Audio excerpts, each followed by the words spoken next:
ce chiffre, regardez ce chiffre.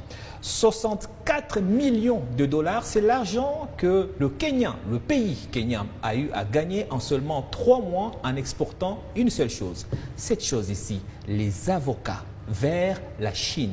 En 3 mois, ils ont encaissé 64 millions de dollars, soit une production de 7000 tonnes d'avocats. Le Kenya qui a gagné le marché chinois, comme quoi on peut gagner plus d'argent avec des choses qui n'ont rien à voir avec les mines. Je vous propose de faire le point ici avec nos amis de TV5 Monde. C'est l'un des fleurons du pays. Depuis quelques mois, cet exportateur d'avocats n'a Dieu que pour son tout dernier client et pas n'importe lequel. Nous prévoyons d'en envoyer plus en Chine cette année. Nous voulons que le consommateur s'habitue à recevoir des fruits de bonne qualité venant de nous. Nous ne voulons pas qu'il y ait de surprises à ce niveau.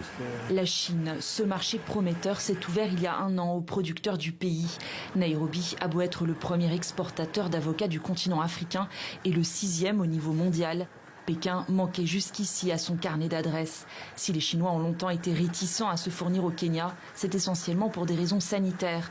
Seuls les avocats sous forme surgelée étaient autorisés. Pour accéder au marché chinois, les réglementations sont draconiennes. Nous continuons à être vigilants pour faire en sorte d'envoyer des fruits de qualité, qu'il s'agisse des niveaux de maturité, mais aussi des caractéristiques physiques et internes de l'avocat. Entre mars et mai, 7 millions de kilos d'avocats ont été exportés du Kenya vers Pékin. À terme, la Chine pourrait importer 40% de la récolte nationale.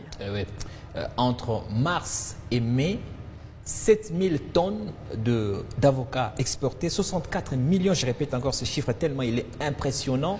L'actuel président kenyan, M. William Ruto, quand il était encore candidat, avait déclaré que les Congolais sont distraits par la musique.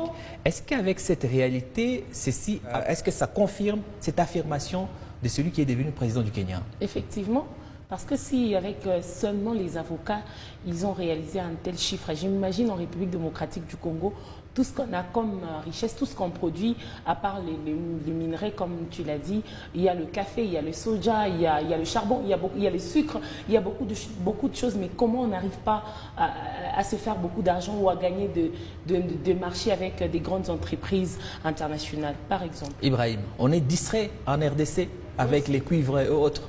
Oui, c'est choquant, mais c'est le mot qu'il faut. C'est choquant, mais c'est le mot qu'il faut employer pour les Congolais parce que quelqu'un d'autre disait, nous regardons tous, mais nous ne voyons pas la même chose.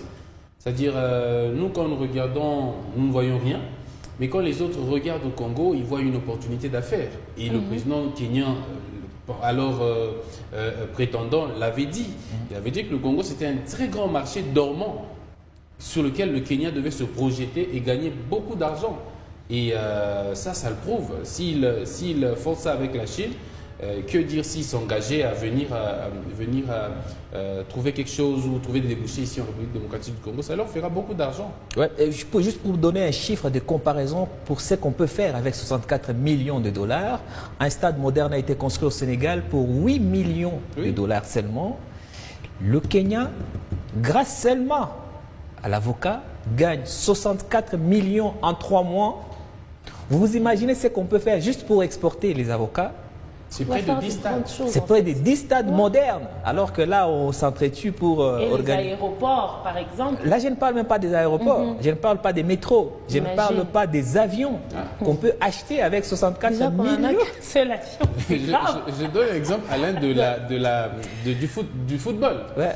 Lorsque nous, Congolais, nous regardons ici les jeunes jouer au football, on trouve que c'est un passe-temps. On trouve que ce sont des jeunes qui tuent leur temps pour rien.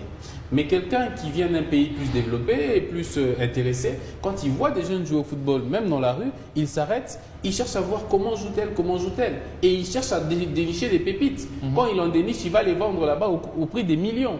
Et il gagne des parts en tant qu'entremetteur, en tant qu'agent. Ouais, comme dit la Bible, vous regardez sans voir, vous entendez sans comprendre. C'est biblique ça, non? Ouais. C'est biblique. J'avais des doutes sur ma connaissance de la Bible.